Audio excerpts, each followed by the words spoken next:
తమిళ star hero Sivakarthikeyan మరోసారి తన గొప్ప మనసును చాటుకున్నారు. వండలూరు జూ పార్క్ లోని ప్రకృతి అనే ఏనుగును ఆయన దత్తత తీసుకున్నారు. 6 నెలల పాటు దాని సంరక్షణ బాధ్యతలను స్వయంగా పర్యవేక్షించనున్నారు. ఏనుగు ఆరోగ్యం, ఆహారం, సంరక్షణకు అవసరమైన అన్ని ఏర్పాట్లను దగ్గరుండి చూసుకుంటామని జూ పార్క్ అధికారులు వెల్లడించారు. శివకార్తికేయన్ చేసిన ఈ మానవతా చర్యపై అభిమానులు, నెటిజన్లు సోషల్ మీడియాలో హర్షం వ్యక్తం చేస్తూ ప్రశంసలు కురిపిస్తున్నారు. హీరో సామాజిక బాధ్యతతో ముందుకు రావడం యువతకు ఆదర్శంగా నిలుస్తుందని కామెంట్లు చేస్తున్నారు. ఇక శివకార్తికేయన్ సినీ ప్రయాణం విషయానికి వస్తే ఆయన నటించిన తాజా చిత్రం పరాశక్తి పొంగల్ కానుకగా ప్రేక్షకుల ముందుకు వచ్చింది. సుధా కొంగర దర్శకత్వంలో తెరకెక్కిన ఈ చిత్రం ఈ నెల 10న థియేటర్లలో విడుదలైంది.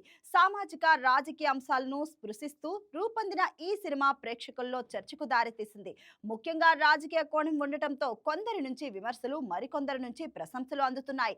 ఈ చిత్రంలో శ్రీలీల హీరోయిన్ గా నటించి ఆకట్టుకోగా, శివకార్తికేయన్ పాత్రకు మంచి స్పందన లభిస్తుంది. ఒకవైపు సినిమాలతో బిజీగా ఉంటూనే మరోవైపు సామాజిక సేవల్లో పాల్గొంటూ శివకార్తికేయన్ తన ప్రత్యేకతను చాటుకుంటున్నారు.